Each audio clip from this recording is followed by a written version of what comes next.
The ancient art of glass blowing, a journey through fire and sand. In the beginning, there was sand. Simple grains of silica, scattered across beaches and deserts, holding within them the potential for transformation. This is the story of how humanity learned to turn earth into light, to capture air in walls of frozen fire, and to create objects of both utility and breathtaking beauty through the ancient craft of glass blowing. The dawn of glass. Long before glass blowing existed, humans discovered glass itself quite by accident. Around 5,000 years ago, in the lands between the Tigris and Euphrates rivers, someone noticed something extraordinary. Perhaps it was a merchant cooking beside a fire on a sandy beach, or craftspeople working with copper in their furnaces. Whatever the circumstance, heat and sand met in just the right way, and when the fire cooled, there among the ashes lay small pools of a strange, hard, transparent material unlike anything else in nature. This first glass was opaque and imperfect, filled with bubbles and impurities, but it fascinated those who found it. The Mesopotamians and Egyptians began experimenting, learning that if they heated sand with certain other materials, they could create this mysterious substance deliberately. They formed it around cores of clay and dung, creating small vessels by painstakingly winding threads of molten glass around these forms, then carefully removing the core once the glass had cooled. These early glassmakers worked in the second millennium before the Common Era, creating beads and small containers, often in deep blues and greens. The colors came from the minerals present in their raw materials, accidents of chemistry that would later become understood and controlled. An Egyptian glassmaker might spend days creating a single small vessel, heating and reheating the glass, winding it carefully, smoothing it with primitive tools. The revolutionary discovery. Then, sometime in the 1st century before the Common Era, somewhere along the eastern coast of the Mediterranean, in the lands we now call Syria or perhaps along the Phoenician coast, someone made a discovery that would change everything. We don't know their name. We don't know if it was intentional or accidental. But someone picked up a hollow iron tube, dipped it into molten glass, and blew. Air expanded within the glass. The material, plastic and responsive at just the right temperature, ballooned outward, forming a bubble, a sphere, a hollow form that could be shaped and manipulated. Glass blowing was born, and with it, the possibility of creating glass vessels quickly, in quantities that had never been imagined before. The technique spread rapidly through the Roman Empire. Suddenly, glass was no longer just for the wealthy. Common people could own glass cups, glass bottles, glass windows. The technology transformed society, allowing for better storage of liquids, new forms of architecture, new ways of seeing and being seen. The sacred dance of fire and breath. To understand glass blowing, you must first understand glass itself at that magical moment when it becomes workable. Glass is not truly a solid, though it appears to be when cool. Nor is it a liquid, though it flows like one when hot. It exists in a strange in-between state, a supercooled liquid with such high viscosity that it appears solid to our eyes and hands. The glassmaker must learn to read the material, to understand it in a way that goes beyond intellectual knowledge into the realm of intuition. The color of the glow tells them the temperature. The way the glass moves on the end of the pipe tells them about its viscosity. The sound it makes, the resistance it offers, the way light passes through it all communicate information to the practiced artisan. The primary ingredient is still sand, but not just any sand. Glass makers seek out the purest silica, often white sand with minimal iron content, for iron imparts a greenish tint that may or may not be desired. To this silica, they add soda ash or potash, which lowers the melting point from the extreme temperatures pure silica would require. Limestone or dolomite is added for stability, preventing the glass from dissolving in water over time. These ingredients are mixed carefully, in proportions refined over centuries of experience. The mixture, called batch, is loaded into a furnace where it will be heated to temperatures approaching 2500 degrees Fahrenheit. At these temperatures, the separate ingredients lose their individual identities and merge into a new substance, a glowing orange liquid that seems to embody fire itself. The glassmaker's furnace. The heart of any glass-blowing studio is the furnace. Traditional furnaces were built from firebrick, carefully constructed domes that could withstand the intense heat day and night. For once lit, a glass furnace ideally never goes cold. The heating and cooling cycle would damage both the furnace itself and any glass within it. So the fire burns continuously, fed with wood in ancient times, later with coal, gas, or electricity. Modern furnaces might be crucibles of ceramic or metal alloys designed to withstand extreme temperatures. The molten glass sits in these crucibles, a glowing pool that looks almost like liquid light. Its surface ripples slowly, viscously, and the heat radiating from it can be felt several feet away. To peer into a furnace is to glimpse something elemental, something that connects the contemporary craftsperson to their ancient predecessors across millennia. Beside the furnace sits the glory hole, a smaller opening used for reheating glass during the working process. As glass cools on the end of the blowpipe, it becomes too stiff to work, and the artist must return repeatedly to reheat it, finding that perfect working temperature again and again throughout the creation of a single piece. The blowpipe and the gather. The blowpipe itself is a deceptively simple tool. A hollow iron or steel tube, typically 4 to 5 feet long, with a mouthpiece at one end and a slightly flared opening at the other. The length allows the glassmaker to keep their face and body at a safe distance from the intense heat of the furnace and the molten glass itself. The process begins with the gather. The glassmaker dips the end of the blowpipe into the molten glass, twisting it slowly, allowing the viscous material to adhere to the pipe. The pipe must be kept constantly rotating, for gravity never stops pulling at the molten glass, and if the pipe remains still, the glass will drip and deform. This constant rotation, this eternal turning, becomes second nature to the glass blower, a rhythm that underlies every moment of the work. The first gather brings out a small amount of glass, which is rolled and shaped on a marva, a flat steel or graphite surface. This initial shaping cools the outer surface slightly, creating a skin that will help control the next gather. The pipe returns to the furnace, gathers more glass, and the process repeats until the glassmaker has accumulated enough material for their intended piece. Now comes the first breath. The glassmaker places their lips to the mouthpiece and blows gently, steadily. Too hard, and the glass might tear or form unevenly. Too soft, and insufficient air enters to create the bubble. The pipe continues its constant rotation as air expands within the glass, forming a bubble that can be shaped, elongated, flattened, or expanded depending on the maker's intention and skill. Tools of transformation. Beyond the blowpipe, the glassmaker employs an array of specialized tools, each designed for specific manipulations of the molten material.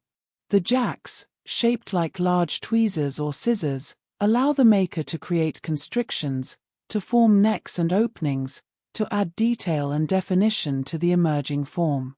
Made of steel or graphite, they can be used to grip and pull the hot glass, creating handles, spouts, and decorative elements. Wooden paddles and blocks, often carved from fruitwood like cherry and kept constantly wet to prevent burning, are used to shape the exterior of the glass. The water creates a cushion of steam between wood and glass, allowing the craftsperson to smooth surfaces and refine forms without the tools adhering to the hot material. The sound of sizzling steam accompanies each application of these wooden tools, a rhythmic punctuation to the work. Shears allow the glassmaker to cut away excess material or to create decorative edges. Punties, solid rods of steel, can be attached to the base of a piece, allowing the blowpipe to be removed from what will become the opening of a vessel. This transfer requires perfect timing and temperature control, for the glass must be hot enough to adhere to the punty but cool enough to have structural integrity. Newspaper, unlikely as it seems, becomes a tool in the glassmaker's hands.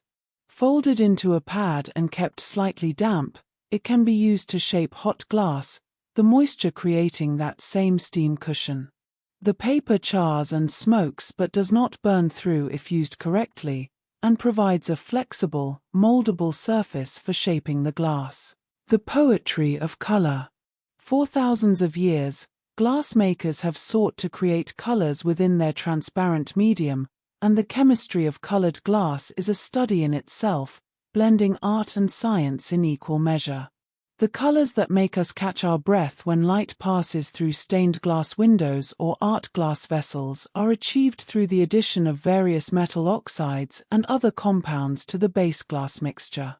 Cobalt oxide produces the rich, deep blues seen in ancient Egyptian glass and in countless works since.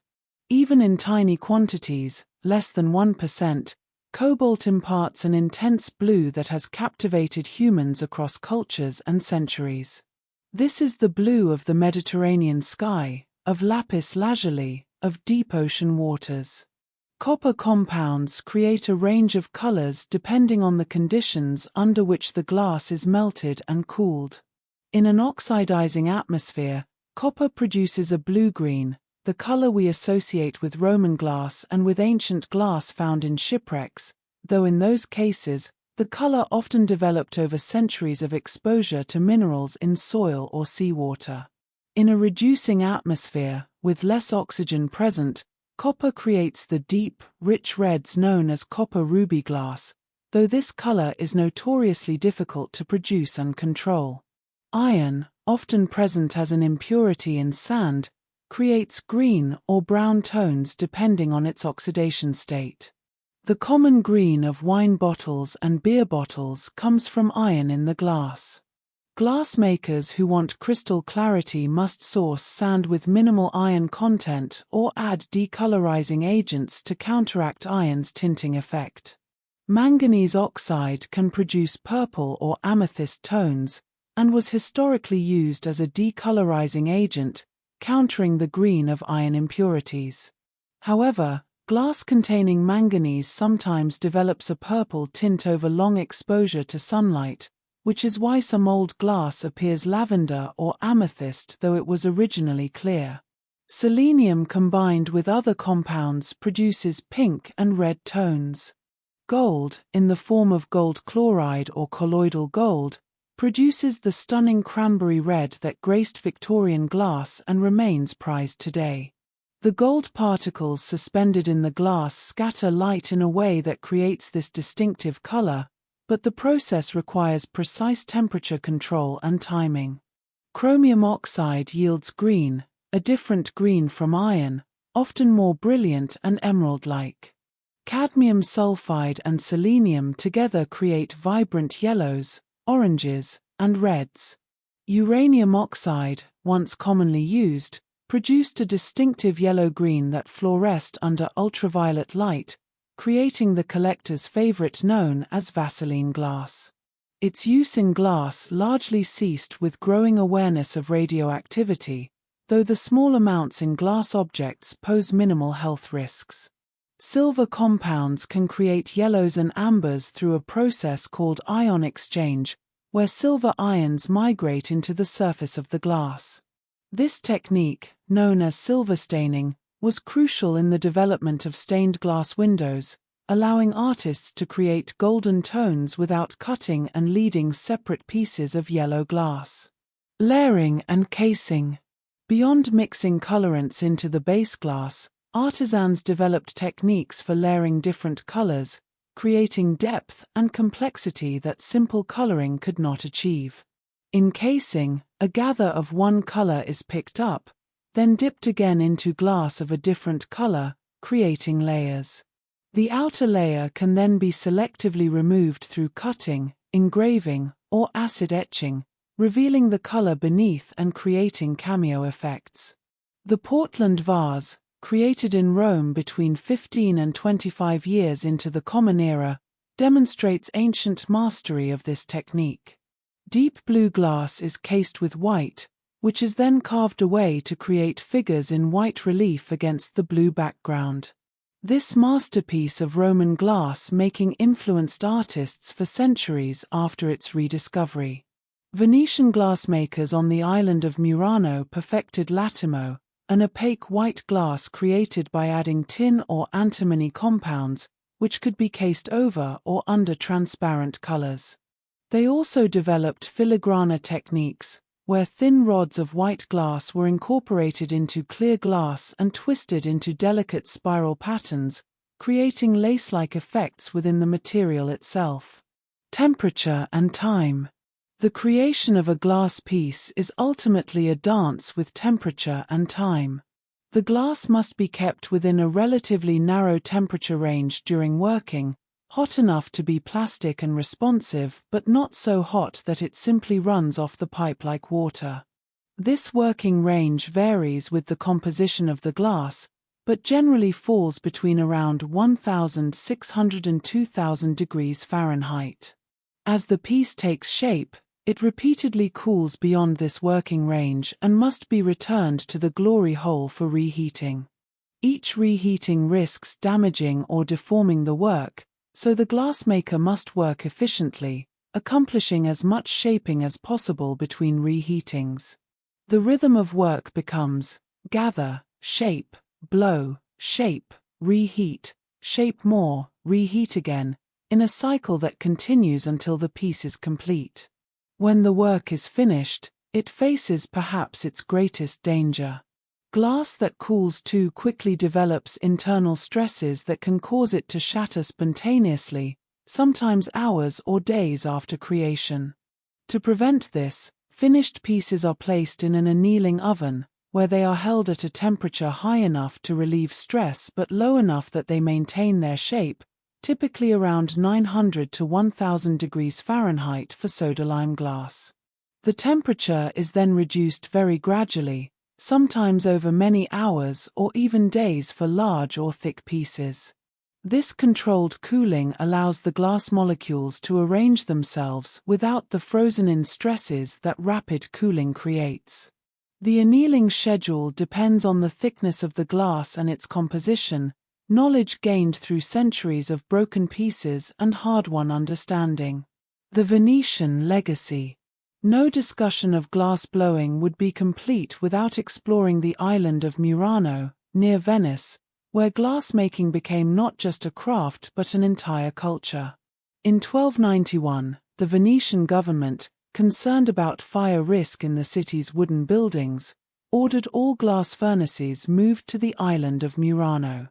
What might have been seen as exile became the foundation of supremacy in glassmaking. Murano glassmakers developed techniques that made their work the finest in Europe for centuries. They created cristallo, a remarkably clear glass achieved through careful selection of raw materials and refining techniques. Before cristallo, most glass was colored or at least tinted. Cristallo's clarity was revolutionary, rivaling rock crystal in transparency. They developed aventurine glass, spangled with copper crystals that caught light like gold dust suspended in the material. The technique was supposedly discovered accidentally, hence the name, which comes from the Italian avventura, meaning by chance. They created millefiori, 1,000 flowers, by bundling together rods of colored glass, heating them until they fused, then slicing thin cross-sections that revealed intricate patterns, like looking down into a kaleidoscope. The secrets of these techniques were closely guarded. Glassmakers on Murano were forbidden to leave the Republic, and those who did and were caught faced severe penalties. Yet despite these restrictions, or perhaps because of them, Murano remained the center of glass-making innovation for centuries, training generations of artists who expanded the boundaries of what could be achieved with molten glass and human breath. The scientific revolution and glass. As Europe entered the age of scientific revolution, glass became essential to expanding human knowledge. Lenses of clear glass, ground and polished to precise curves, allowed the invention of telescopes and microscopes.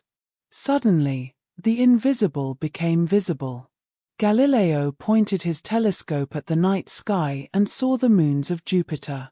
Leeuwenhoek peered through his microscope and discovered entire worlds of microscopic life. These instruments required glass of unprecedented quality and clarity. Glass makers worked closely with scientists and instrument makers, refining their materials and techniques. The development of lead glass, or lead crystal, by George Ravenscroft in the 1600s created a brilliant, highly refractive glass ideal for lenses and prisms. Laboratory glassware became essential to chemistry and medicine. Beakers, flasks, retorts, and distillation apparatus allowed scientists to observe reactions, separate substances, and advance human understanding of matter itself. Borosilicate glass, developed in the late 19th century, could withstand rapid temperature changes and chemical attack, making it ideal for both laboratory use and household cookware. The studio glass movement. For most of glass-blowing's history, it was a factory or workshop endeavor, requiring expensive equipment and multiple skilled workers. A single furnace might serve dozens of workers, with masters, journeymen, and apprentices forming teams to create production pieces. The idea of an individual artist working alone with glass seemed impractical if not impossible. This changed in the 1960s with the studio glass movement, pioneered by artists like Harvey Littleton and Dominic Labino. They developed smaller furnaces that could operate in individual studios, and simplified furnace designs that artists could build themselves. Glass transformed from an industrial or craft material into a medium for fine art, comparable to painting or sculpture. Artists began exploring glass not just for its functional properties but for its unique aesthetic qualities, its transparency and opacity, its ability to capture and refract light, its brilliant colors, its capacity to contain internal forms and bubbles as deliberate elements of design. Dale Chihuly created vast installations of blown glass forms, transforming ceilings and gardens into alien landscapes of color and light. The studio glass movement spread globally, with artists in every continent exploring the material's possibilities. Japanese artists brought traditions of restraint and natural form. Scandinavian artists emphasized clarity and elegant simplicity. Each cultural tradition found unique expression in glass. Advanced techniques. As artists pushed boundaries, techniques multiplied and evolved. Battuto, Italian for beaten, involves taking finished glass and cold working it with stone or diamond wheels to create facete surfaces that scatter light. Incamo joins two separately blown pieces while hot, creating sharp divisions between colors or forms that would be impossible to achieve any other way. Marini, evolved from ancient millefiori, creates picture elements within cross-sections of glass rods that can be picked up and incorporated into blown pieces. An artist might create a rod with a face in profile, then cut slices from it and incorporate these slices into a larger work, so the face appears captured within the glass. Grawl technique involves blowing a piece, engraving it while cold, then reheating it and adding more layers of glass over the engraving.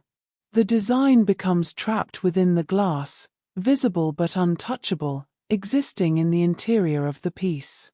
This Swedish technique creates effects of astonishing depth and complexity. Sommerso, submerged in Italian, embeds one color of glass within another through careful layering and blowing, creating the appearance of colored forms floating within clear glass. The technique requires perfect coordination of temperature and timing, with no room for error. The chemistry of compatibility. Not all glasses can be worked together. Different compositions expand and contract at different rates as they heat and cool, a property measured as the coefficient of expansion. If glasses with incompatible expansion rates are fused or layered, the different rates of contraction during cooling create stresses that will shatter the piece, either immediately or eventually. Glass makers must therefore carefully match their glasses, using compatible compositions that expand and contract in harmony. This limits color choices and requires either working within a single manufacturer's compatible color system or testing combinations carefully before incorporating them into finished work. Some artists have turned incompatibility into a technique, deliberately using mismatched glasses to create crackle effects or planned fractures, but this requires deep understanding of the materials and precise control of where and how the stresses will manifest. Cold working. Once glass emerges from the annealing oven, many pieces undergo cold working, processes applied to glass at room temperature. Grinding with progressively finer abrasives smooths rough edges and can create deliberate forms and facets. Polishing with cerium oxide or other compounds brings ground surfaces back to brilliant clarity. Sandblasting propels abrasive particles against the glass surface at high velocity, creating matte effects or, with stencils and masking, intricate designs and imagery. The technique can create gradations from clear to completely opaque, and multiple passes at different angles can create three-dimensional effects on flat surfaces. Engraving with diamond or stone wheels allows artists to create pictorial imagery and detailed patterns. A skilled engraver can create astonishing depth and realism, making flat glass appear dimensional, making images seem to hover within the material.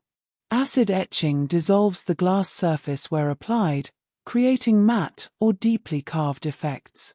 Hydrofluoric acid is most commonly used, though it is extremely hazardous and requires careful safety protocols. Multiple exposures with careful masking can create complex multi-level designs.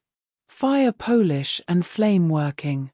Some artists return their cold-worked pieces to intense heat for fire polishing, which melts the surface just enough to restore brilliant clarity to ground or sandblasted areas. This requires extreme care, as overheating can deform the piece, but successfully fire-polished glass combines the crispness of cold-worked edges with the brilliance of fire-finished surfaces. Flame working, also called lamp working, uses a torch rather than a furnace, heating small rods and tubes of glass in a concentrated flame. This technique, developed for creating scientific apparatus and elaborate decorative objects, allows for extremely detailed work at smaller scales than furnace glass blowing typically permits. Lamp workers create intricate beads, miniature sculptures, and detailed figurines. The technique was used historically for creating elaborate glass toys and Christmas ornaments, particularly in Germany. Contemporary artists pushed the technique into realms of astonishing complexity, creating realistic renderings of flowers, animals, and even human figures at miniature scales. Light and transparency.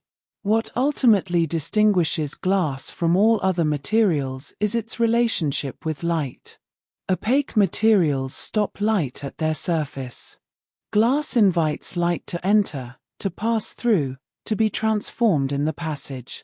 The color we perceive in glass comes not from pigment on a surface but from selective absorption of wavelengths as light travels through the material itself. This creates color with a luminosity impossible in paint or dye. Light through stained glass transforms cathedral interiors into spaces of transcendent beauty.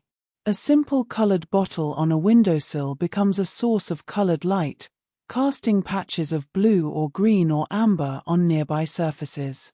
Glass artists compose with light as much as with form.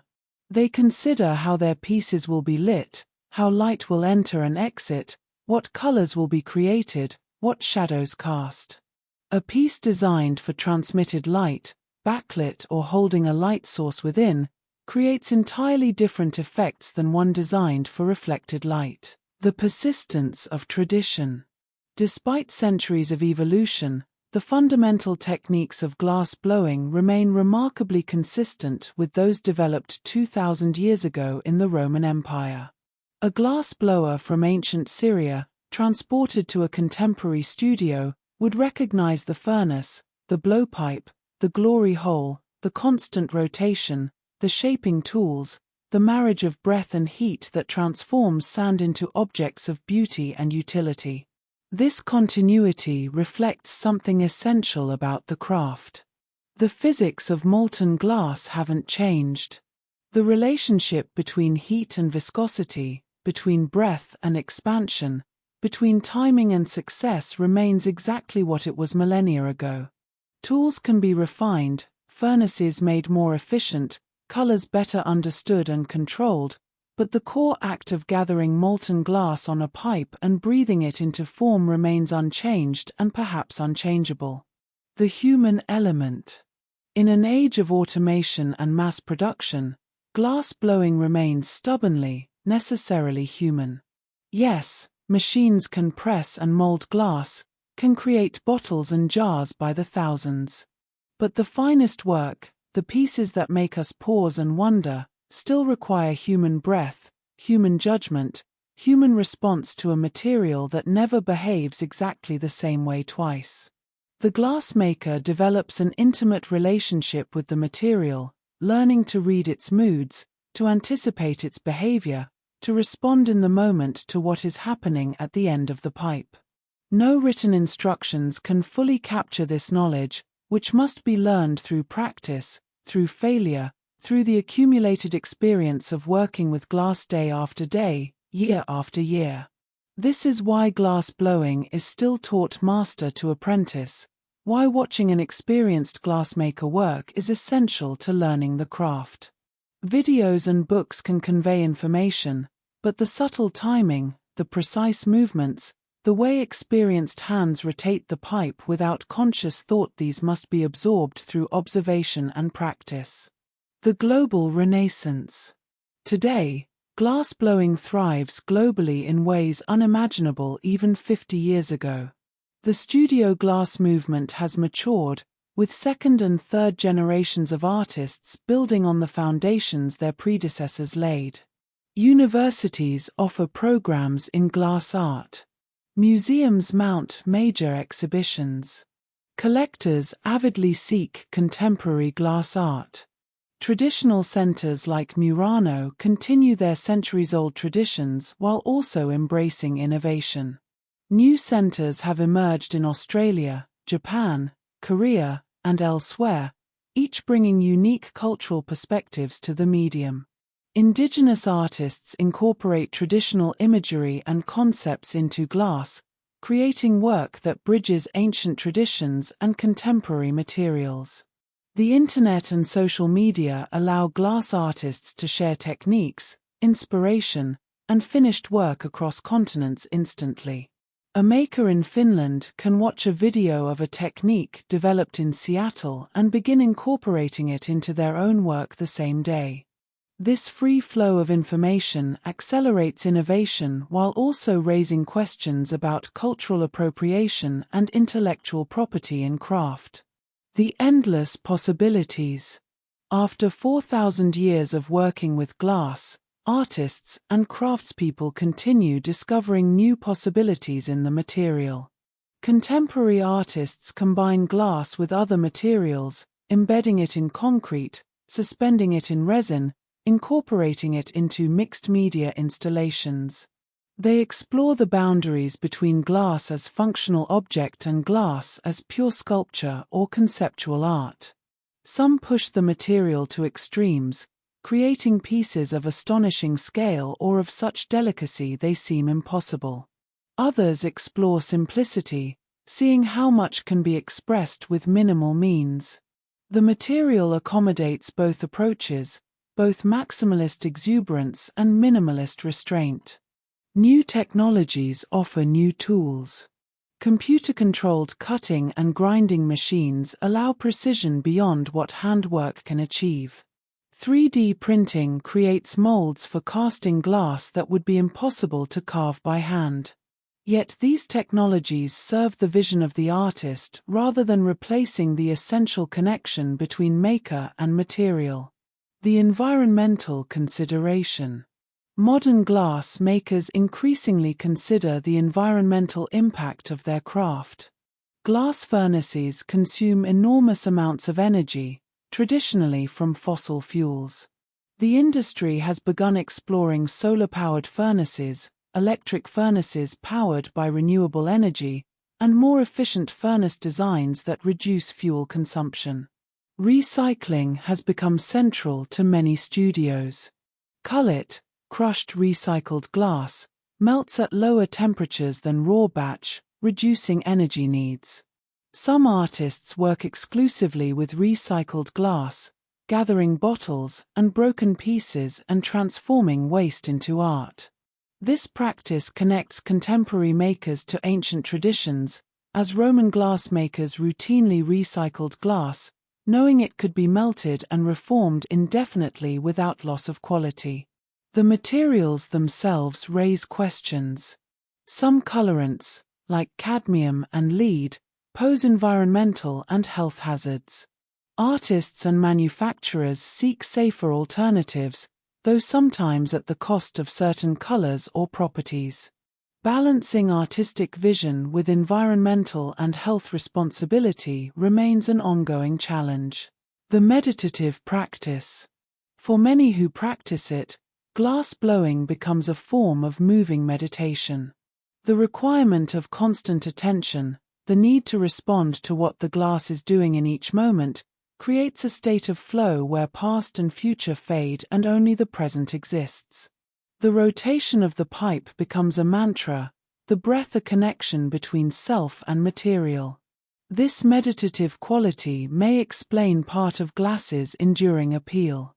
In a world of distraction and fragmentation, glass demands presence. You cannot blow glass while thinking about something else, cannot shape it while attending to a phone or conversation. It requires the whole person, present and attentive, for the duration of the work. Many glass makers speak of entering the studio stressed or preoccupied and leaving hours later calm and centered, despite the physical demands of the work. The heat, the focus, the flow state that emerges from working with molten glass at the edge of control creates a therapeutic effect beyond the satisfaction of creating beautiful objects. The community. Glass blowing also creates community in unique ways. Because of the equipment requirements and the benefits of multiple hands for complex work, glass makers often work in shared studios, building communities of practice where knowledge flows freely and artists help each other. The hot shop becomes a gathering place, a forge for both glass and human connection. Glass blowing attracts people from diverse backgrounds who find common ground in their attraction to the material and the process. The community cuts across boundaries of age, nationality, and background. Someone might enter a glass studio as a complete beginner and find themselves welcomed into a community that spans the globe, connected by shared passion for transforming sand into objects of light and beauty. Major glass conferences and symposiums bring together hundreds or thousands of artists, collectors, and enthusiasts. Demonstrations showcase techniques, lectures share knowledge, and exhibitions inspire. These gatherings reinforce the sense of being part of something larger than any individual practice, part of a tradition extending millennia into the past and continuing indefinitely into the future. The future unfolding. Where glass art and craft will go in the coming decades remains open and exciting. Virtual reality might allow artists to design pieces in three-dimensional virtual space before creating them physically. Artificial intelligence might suggest color combinations or forms based on analysis of thousands of existing works. New materials science might create glasses with properties impossible in traditional formulations. Yet whatever technologies emerge, the fundamental appeal of glass seems likely to endure. Something in human nature responds to transparency and light, to material that invites vision to pass through it, to objects that capture and transform illumination. Glass windows connect interior and exterior while providing shelter. Glass vessels hold and protect while allowing us to see what they contain. Glass art stops us with its beauty, making us pause and look and wonder. As long as humans seek to transform raw materials into objects of use and beauty, as long as we respond to light and color and transparency, glass will maintain its place in our material culture. The techniques may evolve, the specific forms may change, but the essential act of gathering molten glass on a pipe, breathing into it, and shaping it into form seems likely to continue as long as humans create. The eternal transformation.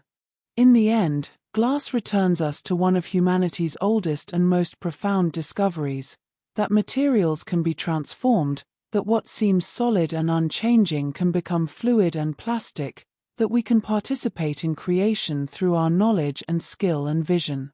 The glassmaker begins with sand and fire and breath and ends with an object that will outlast them, that might survive centuries or millennia, carrying their vision forward into futures they will never see.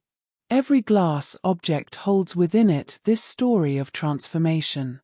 The ancient beads found in archaeological sites, the fragments of Roman vessels in museum cases, the windows in medieval cathedrals, the bottles in our cupboards, the art glass in galleries, all of them began as sand and ended as something more, something that captures light and holds space and serves human needs and aspirations.